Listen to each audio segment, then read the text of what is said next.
Salam saudara-saudara, para pejuang iman. Kita bersyukur akan kasih Tuhan dalam hidup kita, sehingga kita bisa berjumpa kembali saat ini. Saudara-saudara yang dikasih oleh Tuhan, renungan kita saat ini adalah segala sesuatu berada di bawah kendali Tuhan. Amsal 10 ayat 25 berkata, "Bila tofan melanda lenyaplah orang fasik, tetapi orang benar adalah alas yang abadi." Dalam keseluruhan Alkitab, Tuhan menyatakan bahwa Dia selalu mengendalikan alam semesta yang begitu luas dan bahkan kehidupan kita yang kelihatannya tidak begitu signifikan. Satu kisah nyata dari seorang anggota jemaat yang berasal dari gereja teraniaya. Begini kisahnya, saudara-saudara.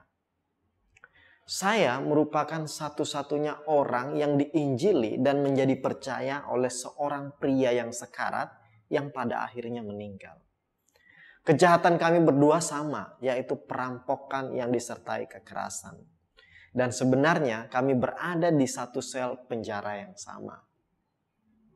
Dia mengatakan kepada saya tentang bagaimana karena sebuah kesalahan dia ditempatkan ke dalam satu sel bersama-sama dengan sekelompok orang Kristen.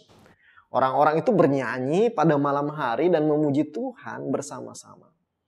Dia melihat mereka sebagai orang yang lembut. Dia merampas makanan mereka. Dia bahkan memukuli mereka untuk menunjukkan siapa sebenarnya yang berkuasa di tempat itu. Untuk pertama kalinya setelah sekian lama dia cukup puas karena merasa sebagai orang yang berkuasa. Tetapi entah bagaimana mereka tidak takut kepada dia dan secara berulang kali membagikan iman mereka kepada orang ini. Suatu hari dalam sebuah kemarahannya, dia mengambil sebuah pisau dan bermaksud untuk membunuh salah satu dari mereka. Tetapi sesuatu yang besar menghalangi dia dan pisaunya pun tiba-tiba terjatuh. Kali ini dia benar-benar melawan sebuah tenaga yang lebih kuat dari dirinya. Dan dia benar-benar tidak mengerti apa yang sedang terjadi. Pada saat itu juga dia tahu bahwa ini sebenarnya adalah sesuatu yang sangat besar kuasanya, yang disembah oleh orang-orang Kristen pada waktu itu. Akhirnya pada waktu itu pun dia menaruh kepercayaannya kepada Yesus Kristus.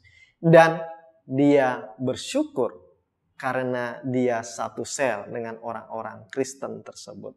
Disitulah dia memohon kepada Tuhan.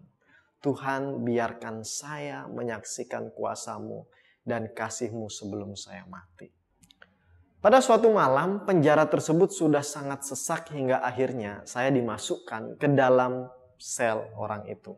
Saya dapat melihat dia sudah sangat kritis, nyaris tidak sadarkan diri. Dia memberikan isyarat untuk mendekatkan bibirnya kepada saya dan bersaksi semua tentang Yesus. Bagaimana dia mengasihi saya dan rindu untuk menyelamatkan saya. Ketika saya bangun pagi hari, orang itu sudah meninggal dan tubuhnya sudah kaku dan sangat dingin.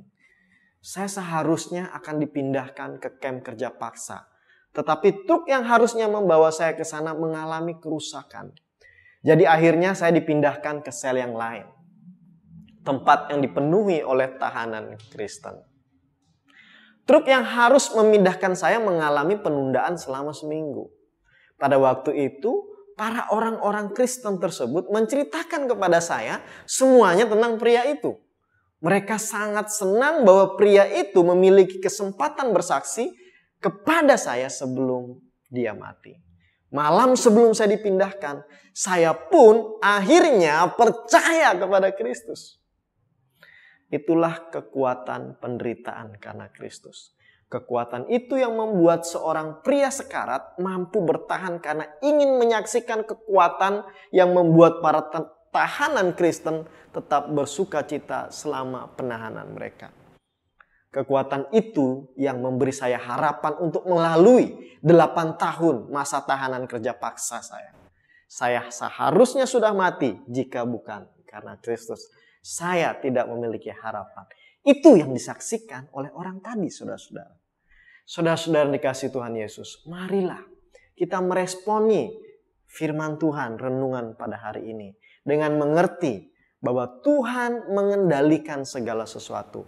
Sebesar apapun badai kehidupan itu. Sebesar apapun tofan itu melanda. Sesulit apapun tantangan iman kita.